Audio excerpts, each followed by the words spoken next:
in size. So don't think that cache, that's just a little something extra. Oh no. No, no, no.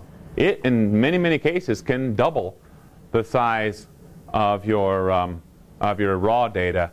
And so with some of the newer versions of ArcGIS, you can build a compressed cache, which is just about as fast as a standard cache, but it compresses it and takes up far less space. Well, somewhat less space. Okay? Could be beneficial. So you got to have sufficient hard drive space. Consider also the number of expected hits when selecting CPU and the cache that's on board that CPU. Okay? Because the more that you can store on cache next to that CPU or as part of that CPU, the faster your services are going to perform, right? We talked all about servers. We talked about CPU considerations. Remember when we looked at databases, concurrent hits, and all that good stuff like that. So I hope that that all kind of comes back to you now when we're talking about it in this context. I'm going to go quickly over this ArcGIS Server installation. You will not have to install ArcGIS Server as part of this exercise. It's all installed for you, ready to go on the server that you're going to be using either in person or remotely. But when you leave the GIS Center, when you graduate, you may need to install ArcGIS Server or help someone wherever you go to install ArcGIS Server. So here you go. Tips from the trenches. Before beginning your installation, you must underline, install, let's say, Internet Information Server, IIS, Microsoft product. It's going to work best with this thing, right? There's other pieces of software that are also free out there, but all development is going to be supporting IIS. Okay, if you want help and you've done something screwball, different, whatever, you may not get any resolution on it. Okay? So go with IIS. Then install the .NET framework, 2.0 or later. Maybe the new version that comes out is going to need an even more current version of the .NET framework. The .NET framework is kind of weird, right? Because you can have different versions of the .NET framework installed on your machine. One of your pieces of software might need 2.0. One of your pieces of software might need 3.5, you know, and so on and so forth. So you got to read that literature carefully, specific to the version you're installing, and find out what .NET framework you need. Okay? So read that through carefully. Okay, I need 3.5 or I need 2.0. Okay, put it on. Make sure it's on. Note, if you're planning to host Arc Web Services, you also need to install Visual Studio 2005 or read up on it for your version you're installing 2007, maybe 2010, right? 2010 is the most recent of Visual Studio. Yeah. So look at all that. Get all that stuff installed first. Okay? Then you're also going to need to install JRE, Java Runtime Environment. Okay? Once you get all that installed, take a look. Make sure that you're fully patched. You may have just installed something, but what you don't know is that there's a service patch for that thing that you just installed. Check on all that. Go out to those different websites. Look for updates for your entire system. Okay? Then all these things must be installed and running correctly before proceeding. Taking that DVD, let's say, popping it into the tray on that server, closing it up and starting, or initiating the network type of install. And that's important. Everything's perfect before you put that ArcGIS server on there. Then you take, well, now it's DVD or a network install. Install ArcGIS server, let's say, for the .NET framework. That's the approach we're taking, is to install it for the .NET framework. During installation, you'll need to accept the defaults. Years ago, I had all this list. Do this, do this, do this, and which wasn't the defaults in earlier versions of this stuff. Today, it's accept the defaults. Okay, don't play around with it. Accept the defaults. Then after that installs, and doesn't take too long, then you need to do this post-installation setup. Here what you're going to do is you're going to assign a number of passwords to new system accounts. Okay? Some of those new system accounts that are going to be created are the ArcGIS SOC, ArcGIS SOM. Server Object Container Server Object Manager, SOC and SOM. Now know those things for now, but prepare to forget them, because in 10.1 and all the subsequent changes to ArcGIS Server that are coming out with 10.1, ArcGIS SOC and ArcGIS SOM are, as I understand it, going away. Okay? I don't know if they're going to be replaced with something equally difficult to remember the acronym for, or if they're just simply going to be relying upon administrator to get everything done. Okay, now if you make a mistake on the post-installation setup, and this is kind of where you customize things for you and how you want to run ArcGIS Server, it's not the end of the world. You don't have to uninstall ArcGIS Server and start over. All you need to do if you make a mistake is rerun the post-installation setup, and that's a cool thing, and that's really, really fast. Post-installation setup, well, you're going to log out and log back onto your operating system or reboot the machine if you want. You're going to set up access to ArcGIS Server, so some of this ArcGIS SOM, ArcGIS SOC, all this good stuff like this. And I'm glossing through this. You can read it more carefully if you want from the slides that you download. Again, this is already installed for you. You're going to organize your GIS data sets in the with appropriate directory permissions. So you're going to say, this folder right here is where the data that's going to be served as a web service, some sort of web service, this is where it's going to sit.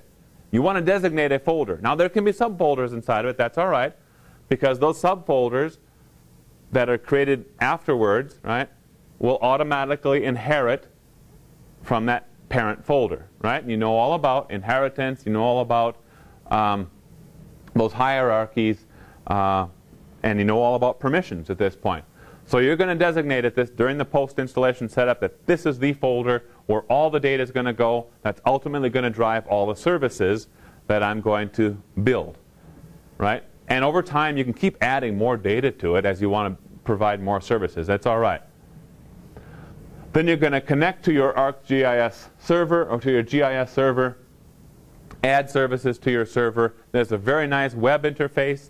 You can do a lot of this control also from ArcCatalog, but the web interface is actually quite nice. You log in through the website, and it works out pretty well. You'll get experience with both in this exercise and the follow-up exercise in a couple of weeks. Let's talk a little bit more about image services, a specific part of what we can provide, as you now know, as a type of web service through ArcGIS Server. There are two sources of data that can be used. I don't know if data is really the best word for me to have used here. Two different ways to provide these image services. One is a collection of files. Now here they are referred to as tiles. Files equal tiles. Okay, fine. So it's a collection of files or tiles on a server's hard drive. So really they're files, but they're viewed as tiles to the piece, you know, to complete a floor. If you want to think of a tile, right, that way. You have lots of tiles that cover a floor. I guess that's kind of the approach there. This folder where all these different files exist needs to have full access by ArcGIS SOC and ArcGIS SOM. If this is the folder you have already set up during the post-installation setup, oh, it's so easy. If you're going to designate a new folder later on, maybe on a new hard drive, you know, because you filled up the first one or whatever, well, then it's a little bit more difficult. You've got to make sure that you go back and ArcGIS SOC, ArcGIS SOM, administrator have full control to everything in that folder. Give it a try. If it doesn't work, well, something's missing. Okay. This collection of files or tiles uses what's called an isdef or iscdef file to create the image service. This is an image service definition. Okay, image service, ISDEF definition. Iscdef is an image service compiled definition file. Okay, you start off actually creating an isdef. You compile it at the end for so it runs fast, like you'll compile an application, and then it's called an iscdef. Okay, so when you're doing this process of making an isdef file and ultimately making an iscdef file, what you're going to do is you're going to say, you're going to point ArcGIS Server in this little wizard that they give you. This folder, every TIFF file inside this folder should be part of this new image service I want to create. It'll go through and it reads all those things. You can tell it to do a cosmetic project on the fly.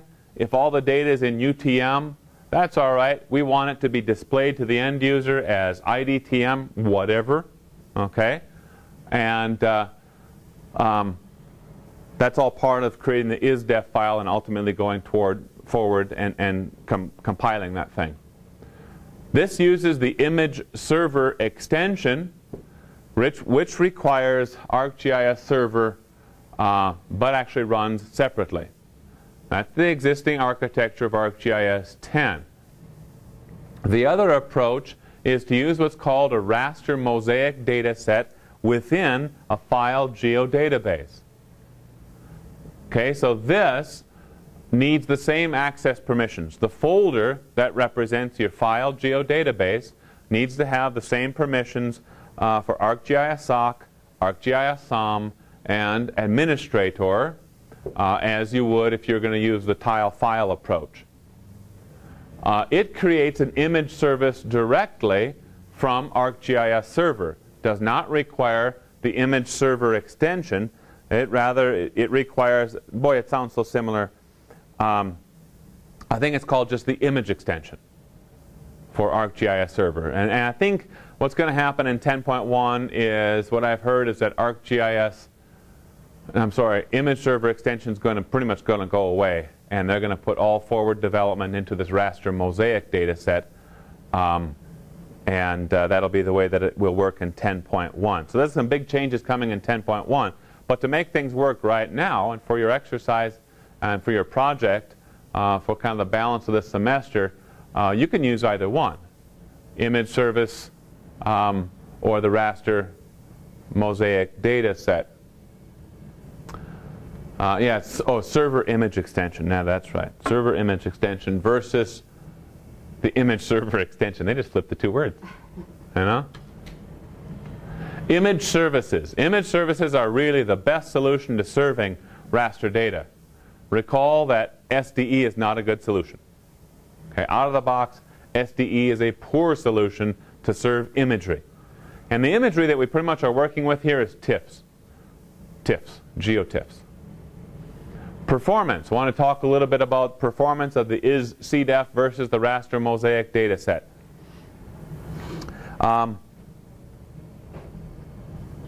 Iscdef, you know, originally we were told, oh, this raster mosaic data set, this new approach is going to be so much better. It's smaller, it's faster, it just all around beats it. So I put it to the test, right? I took this same server right over here you guys are going to be working on, made fairly good, you know, a good size. There was about an eighth of the state of Idaho, took all those tiles down off our production server, created a new iscdef on that machine. Same machine created a raster mosaic data set. The raster mosaic data set was not faster. The raster mosaic data set was not smaller. So in that version that we're currently working in, take your choice. They're fine either way. Performance is fine. You know, you can tweak them for improved performance. But I'm not going to, right now, I cannot say that, oh yeah, raster mosaic data set just better all around. That's not what I'm seeing. Maybe at 10.1, yeah. Here's the problem though. What is the size limitation of a file geodatabase? How much? 2 gigabytes. Nope. That's the personal geodatabase. What's the size limitation of a file geodatabase? Well, there's a number 1 and there's a T. What's the rest? 1 terabyte. 1 terabyte. Okay, now hold on. 1 terabyte. Could a file geodatabase, raster mosaic data set, then serve the 2009 Idaho NAEP imagery?